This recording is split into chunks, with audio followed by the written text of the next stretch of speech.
Good morning, everybody. I hope you're well. I'm going to excuse myself for my very froggy throat and a bit of the lurgy, I think, after so much time in a field. But it sprung to my attention that I really needed to record a video to bring us back into what we are as sacred sisters, what we are as shine, what our sacred agreement is with each other. And perhaps for some of you, this might be the first time you're hearing this. For some of you, it may be that, life takes over and we forget ourselves when we've been in a field together. But these agreements are in place to keep us all safe and to allow us to begin to trust with each other. And I'm open to hearing anything else that you need to be added to this agreement for it to feel safe. One of the reasons Sacred Sisterhood came about was because of my own sense of feeling of displacement, of not feeling safe in amongst a group of women. And that's been challenged over the years of Sacred Sister. It's been challenged on race. It's been challenged on faith. It's been challenged on many things. But I'm getting much more clarity on what it is, what Sacred Sister is really all about.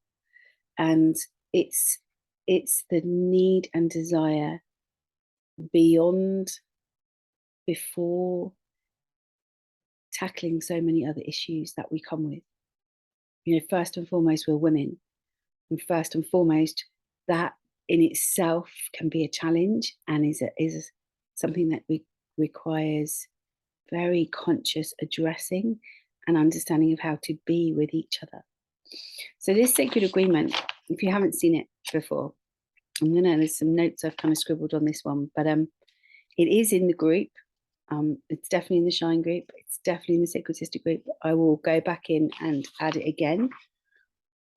But I'm going to read it to you, and I'm going to expressly bring to you some of the points on here that for me are so, so important. And they're things for me to be held accountable on as well. And I do get held accountable on them. And I do fuck up because I'm a human being. And, there's a condition called the human being, and we fuck up. I can also hold my hands up and say, I'm really sorry I fucked up. I need to be more aware of that. Or I need to be more careful of that. Or I need to look at kind of what's going on for me, or what that triggered in me that made me react or behave badly. So this sacred agreement is a place where you can come back to when you're not feeling safe.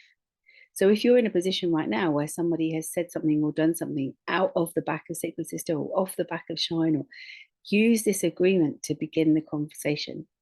Hey, look, like this is part of our sacred agreement, and actually I feel this, or this has happened, or, we're not pointing the finger of blame at anybody, always coming back from ourselves. How has it felt for you in that moment?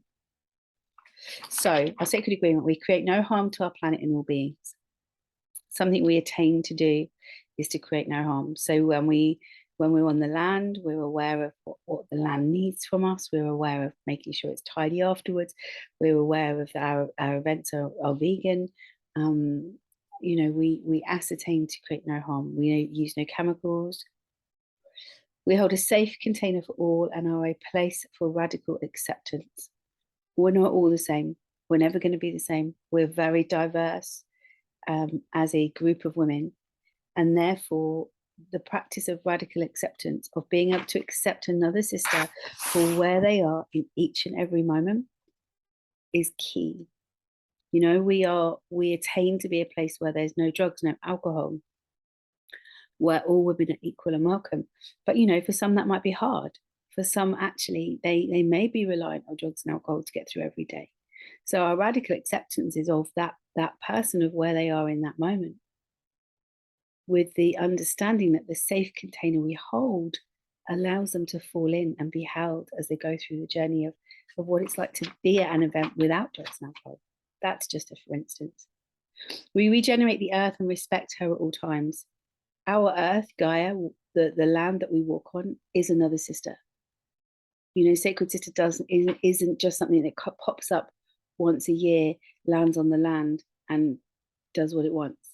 Like, we are respectful that she is another sister, and how we treat her should be how we want to be treated. We attain a space of love for all. Now, that's a hard one, right? Like, if somebody's harmed you or wronged you, or doesn't, or you don't feel comfortable with, it's not easy to find that place of love. But remember this blame and shame thing. Like, every time you point the finger to someone else, these three fingers are pointing back at you. So what is it that needs to be healed in you to be able to bring about a space of love for you and another? We co-create and collaborate at all times. I think that one's really clear. You're all aware now that we are a co-creation. You are welcome to bring anything to me, and I will look at it and see how we can make it work within Sacred Sister. Whatever the subject might be, if it's race, if it's culture, if it's, financial abundance, if it's faith paths, if it's like whatever it is, bring it. Bring it. All of you is welcome. It is welcome. Everything that you bring is welcome. How we go about and navigate that is part of the journey of working together. So we co-create this space, and we collaborate at all times. We give back and pay it forward. If you are a sister in abundance, the invitation is for you to put into the pot what you can afford, so that another sister can attend an event, be on Shine. I how do I put this? Like, I do this out of the goodness of my heart. I've been doing it for years out of the goodness of my heart, but I can't keep giving away everything for nothing. We had seven women who were on angel tickets, because I will never turn anyone away. They had to cover the cost of their own food, because there wasn't any money in the angel pot. There was like 60 quid in the angel pot, which doesn't even cover one ticket. So I'm asking you to feel into what that feels like to give back and pay it forward. Like, anything that you put into the pot is held there. This isn't my wages. I've earned nothing off of this so far. Has to change if I'm going to make Sacred Sister the governing thing that I do, because there's so many ways to work with Sacred Sister. I'm already looking at more personal retreats. I'm looking at how we do Sacred Sister North. I'm looking at how we create this charity arm of Sacred Sister. I'm loving the people that are coming on board that want to work with me and the vision that Sacred Sister is. But yeah, I ask that if you, when you buy your next ticket, if you're coming to Sacred Sister, or you feel that actually you can give to the pot that is Shine, or whatever that looks like, let me know. We recycle, reuse, and regenerate. We have more rubbish this year at this event than I've ever had, ever. So I really want to bring this one home. We recycle, we reuse, we regenerate. You take your rubbish home with you. I don't leave it on site. Just because there might be a bin there doesn't mean that it's a place for you to put rubbish. Your rubbish goes home with you. You take full responsibility for everything that you use. If you've bought a cup of coffee, you didn't have your own cup, that cup becomes yours. You dispose of it in your rubbish. You don't use, like I said, there are some recycling bins on site, but they're for the Airbnb, and I'm just going to clear them away next time so they're not there. Because actually, like I said, it took me half a day to clear the rubbish, which I don't mind doing. Like, at the end of the day, it is what it is. In fact, I didn't. My loving husband did. However, the point I'm making is, if we're doing that, are we really taking care of ourselves, of our responsibility on the land? So we recycle, reuse, and regenerate. Your accountability on that is the bit that's really clear for me. How present are we? How are we being accountable if we're just letting it go? So let's really look at that. We create a space of non-judgment. Now, again, we're all human beings, right? We've been brought up in this patriarchal, excuse me a minute. I might get through it without cough. We've been brought up in this patriarchal place of, competition between women. And therefore, judgment becomes a thing that's really ingrained in all of us. We judge another on what? Like, on our own ability, on their ability, on what we think they should or shouldn't do. We judge them on, the story that they're telling us.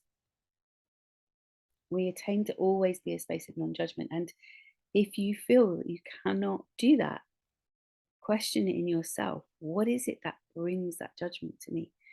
I have plenty of women that that even within my crew, plenty of women that I think, oh, I don't know how to be with them, or that's not a judgment on them.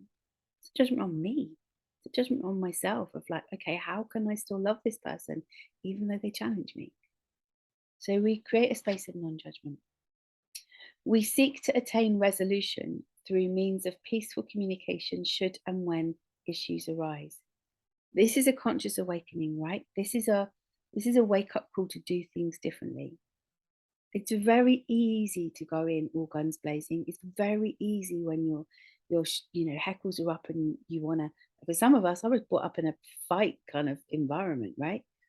Like, you'd get a bunch of girls and there'd be literal punch ups, like in the city Portsmouth. It was kind of how it was. So we are seeking to attain something different. If you have an issue with me, bring it to me. I will listen. I will probably try to defend myself from my years and years of defending myself against all sorts of things. But for my defenses to come down, I need to trust that you're not coming at me with an attack. You're coming at me with okay, hey, listen, can we have a conversation about this? So understanding yourself is the first part of understanding how to attain resolution. Now, this sacred agreement forms part of that resolution. If somebody is not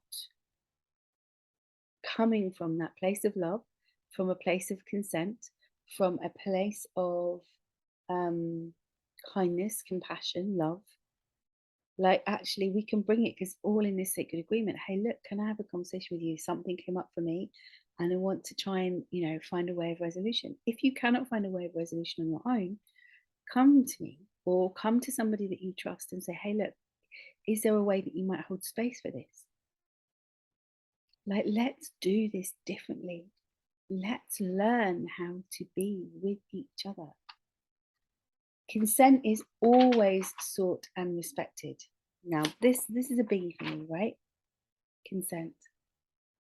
And again, I don't always get it right, but consent comes from everything, from the place where you have a burning question and you can't wait and you want to get it out, to bringing something up that somebody's talked about in a circle, to just wanting to check in with that person. Perhaps you've been in a space with them and you didn't feel like they were having a good time, or it was difficult for them, and you just want to check in and go, hey, how are you? Like, that's okay and it's beautiful. But that person might not have the ability to speak to you about it. They might be done on it. That thing might never need to be spoken about again.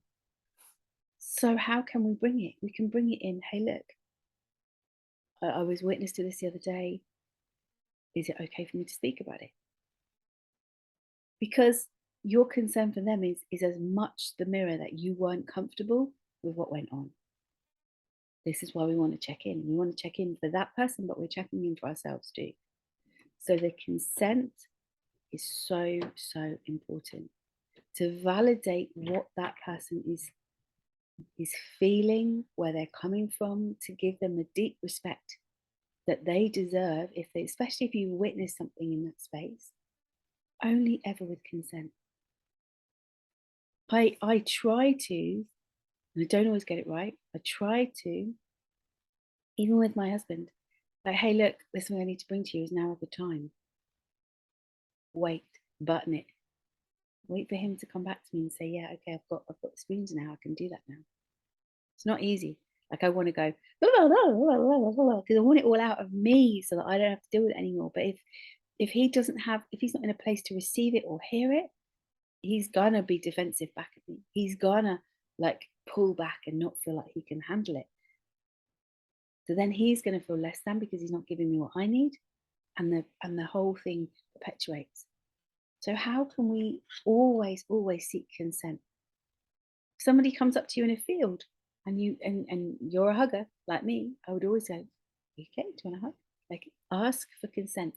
Bring that piece. Is so, so important in how we grow and develop, not just as women, but as human beings on this planet. How can we garner consent? in everything that we do? And how can we be okay if that person says, no, I'm all right, thanks. Don't need to talk about it. Don't want to go there. It's not for us then to go, wow, you okay? Like, what, like, can I help? No, nope. That person has said no. That's their boundary. That's their boundary. When somebody starts to unlock their armor to start to trust the world, what they replace it with or have the space to create is healthy boundary. What we can start to do is respect people's boundaries. So when somebody says no, just be okay with that. Somebody says, all right now, be with that. And if that triggers you into wanting to say more or do more, sit with you in that moment. Wow, okay, what is it in me that's needing an answer to feel safe, or is needing to nurture to feel safe? We hold deep confidentiality both in and outside of our field, circle, space, fun, celebration, whatever you have been a part of within this community of women, you hold deep confidentiality. And that means that, like I just said with the consent, you don't bring it back to that person. If you see them in the supermarket, you don't say, hey, God, I was in that thing the other day and it was really full on. Are you okay? Like that's the confidentiality that you're not reaching. So again, it's that need for deep confidentiality for us to feel safe and secure with each other. You know, how do we begin to rebuild the bonds that have been broken down by years and years and years of this gossiping and you know, talking behind each other's backs, and you know, and most of the time it isn't anything more than this desire to help or support, or like, what, you know, wow, I was in circle today and this thing happened with this person and it was really full on. I wonder if she's okay. Like that's usually where things come from. But again, if that gets back to that person that it was spoken about, breaking their trust. So feel into whether there's those moments of confidentiality that need to be really, really held. How do we hold that? We're a space of inclusivity. And that means numerous things. It means that everyone is welcome and everyone will be treated with the same respect in these through this sacred agreement.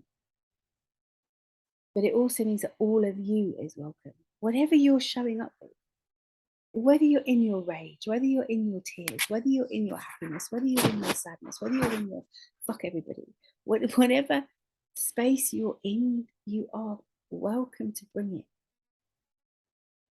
People kind of often wonder how, like, what's holding circle all about? It's an energetic field for me that encompasses. So there's the circle, right? I describe it this way. So if you imagine Sacred Sister, there is this bigger vision and holding of the whole space. That's my position, having created it, having brought it into the world, having been the one, like if you take Sacred Sister as the gathering, having been the one who's spoken to everybody, knows who's coming, knows who's in line to do everything. So there's this bigger holding of the circle. It's the outside safety net. Then you have the next level, which are like the kind of people who are in that kind of crew, or they know, like, we're working together, they're working directly with me, we're creating this safe space, this safe circle. Then you have those of you that come to the gathering. Within that, there's an energy and there's a safety. And then you have the circles that happen within the circle, the workshops. And then you have the one, the you, the me, who in standing in the middle of this circle of safety, circle of safety, circle of safety, bigger holding, can feel that energy of safety and security to open up to be who they are, or to remain close to be who they are. That is the space of inclusivity for me. And so when I hold circle, even if I hold circle online, like I've created an energetic field that holds everybody in that space safe. It's funny, I looked at my Facebook memories today, and I talked a year ago about creating a training. Um, and in my busyness, I've yet to do it, and it's coming. Um, and it's about how we hold space, safe space, not just within the immediate environment, but in the environments that we create around us. That for me is this need and desire for inclusivity. Because if we're in that place, I hope that any woman, regardless of their background, regardless of their, their heritage, regardless of, what they're going through in that moment, it's welcome, and the holding space will hold it. I was once asked by a woman of colour, how am I going to hold her safe in the space that I create? And I was very naive at that time and said, I hold every woman safe. Or I thought it was my naivety. And I've been challenged a lot on holding space. How do we create safe space for women of colour? How do we create safe space for, Muslim women coming to our bed? How do I'm still sitting with how to create that. But I want to bring it back to self-responsibility, that self-responsibility of what you're doing in how you create that safe space and that safety for yourself. What do you need to feel safe in yourself so that you can be present? You've heard about the creation of the safety net around you.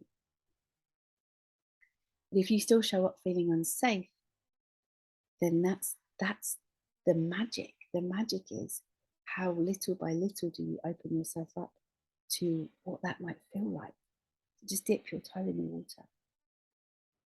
And all of you that are present, either in the Sacred Sister group, in the gathering, on Shine, in the programs that I run, like all of you are opening yourself up to being vulnerable.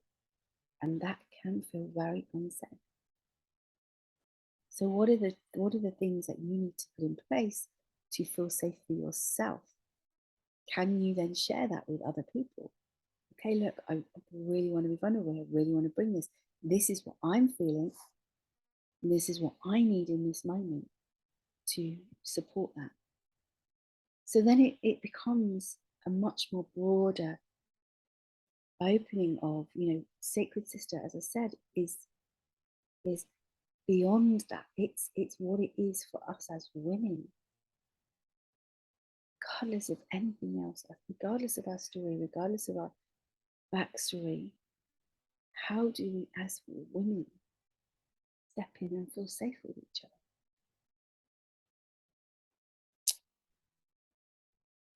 Commitment. The commitment to stay in it, even when it feels really painful, is the magic. It's the beauty of what it is to really own our stuff. And this isn't me love and lighting anyone.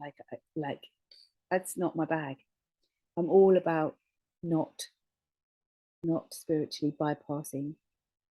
I'm not interested in the bullshit world of love and light and everything will be okay and it's all happening for a reason. And like I do believe it's all happening for a reason, but it's fucking painful a lot of the time. So let's not pretend. I've just been through 2 years of being absolutely pulled through the ringer with my training that I've just done to be an interfaith minister, along with all of the aspects. So people say to me, what do I do to get support? I don't have lots of friends in life. I don't have the time, and that may sound awful, but it takes. I have a relationship with my husband that takes a lot of time and energy to keep working on. We have a therapist that we go to that takes a lot of time and energy. I have a relationship with my children that takes a lot of time and energy. I find that when I am in a position with friends, that can also take a lot of time and energy that I just don't have, and then I feel guilty that I don't have that. So it's been challenged recently about, well, but like I do have friends. I have great friends. I have amazing sisters. I have amazing women that I can speak to. I have amazing women that understand my life and go, okay, actually, is they will ask always, now the time you free, have you got the spoons to have a chat? And I love it. I've got friends that I haven't seen for years and years and years. I know I can pick up the phone to any time and they'll be there and they'll be present and they'll hold the space. And it's not about our relationship. It's just about where am I at? Where are they at? And we'll have a chat. So I do have that in my life. I think many of us do. I don't have a need to surround myself with lots and lots of people to have lots and lots of conversation, because when I'm in that space, actually, it's really quiet. When I'm doing my inner work, for me personally, it's really quiet. I have to sit with my soul and find out why something is working me in that way. How can I heal that in myself? And understand the things that I get wrong. Like I say wrong in inverted commas, is any of it wrong? Like it just is, as I'm learning, as we all are. You know, I say often, if I slide sideways into my box, having had the best life I can live, having learned even half of the lessons I came to learn, then I'm winning.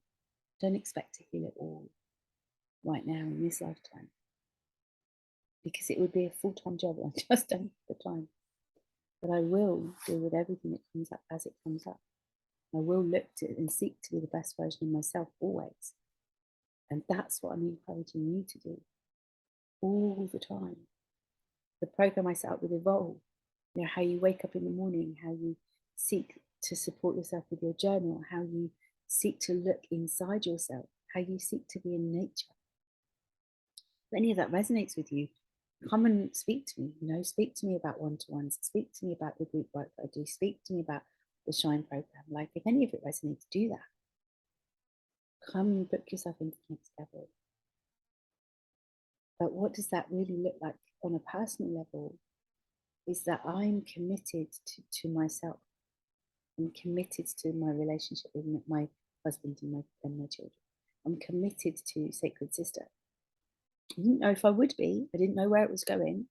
I don't necessarily know how I'm going to get to the end goal, which is a really big vision. It's a big vision of land, of community, of space for women to come and heal, of space for women to come and birth, a space for women to come and die.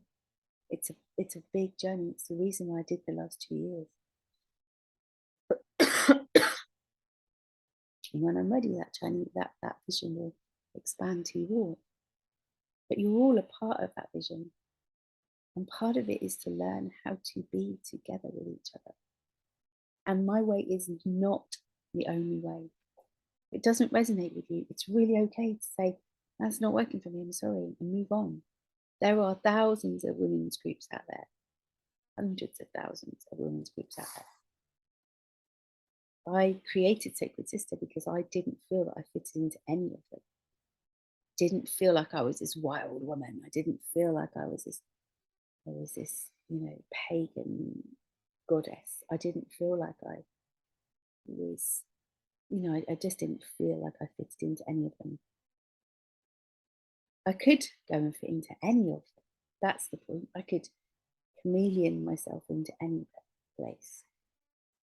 But when I realised that actually there were more women feeling the same way as me, that don't live on their ego, that don't live on the expansiveness of the outside, but actually looking in, that want to bring about change for themselves and for others just by being themselves, that want to find a way to live in their total authenticity at all times. And that means the good days, the bad days, the ugly days, the tearful days, the emotional days. I ran out of HRT a month ago. It was meant to have arrived. It didn't arrive. It still hasn't arrived. I have an angel who's, I've got some now if I want to use it, but I'm like, maybe that's a sign that actually it's time to move into a different place. Have I been a nice person in the last month? No way. Like, I've caught myself being bloody awful and gone, oh, ouch.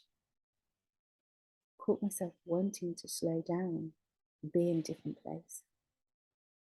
The last one one here, past commitment, is we hold the deep core of kindness, compassion, love, and forgiveness at our heart. People are going to fuck up. They are going to mess up. We're learning how to be in a different space with each other. It's really key that we find the compassion and the forgiveness, because if we don't, the only person that we're holding back is ourselves. When you forgive, you're not forgiving for that other person, you're forgiving yourself too. So try and find that deep core. And like I said, if these things don't resonate with you, that's okay. There'll be another group that will, or you'll set up your own. Like, it's really okay. If you're working towards them, none of us are perfect. We're gonna fuck up. We're gonna fuck up. Can we be okay with bringing that in a way that is finding resolution in a peaceful way? Can we bring what's hurt us to another and feel safe to do so? So, create no harm to our planet and your beings. We hold a safe container for all and are a place for radical acceptance. We regenerate the earth and respect her at all times. We attain a space of love for all. We co-create and collaborate at all times. We give back and pay it forward. We recycle, reuse, and regenerate. Excuse me.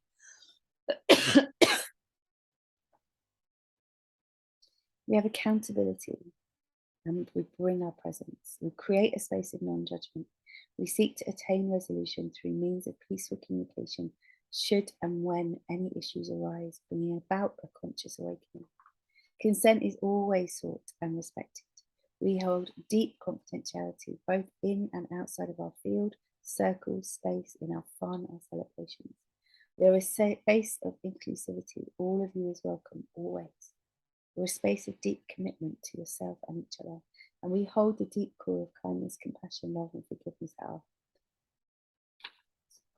That is our sacred agreement. If you've heard anything in my ramblings of the morning that don't sit with you, I'm open to the conversation. If you're wanting to explore some of these things more, let me know. If you're feeling like, actually, for me to feel safe, there's something else that needs to be in that agreement, please pop it in a comment to me. Drop me a message. Reach out to me. And you can email me, info@sacredsistercatherine.co.uk. Know that I have a lot to learn too, and I really, really love the journey that we're all on together. We can make a difference in this world. We can make a difference in our own lives. We can make a difference in the lives of our families. Begin by putting yourself first. What do you need to make this right for you? Take care. Have a great weekend. Speak to you soon. Lots of love.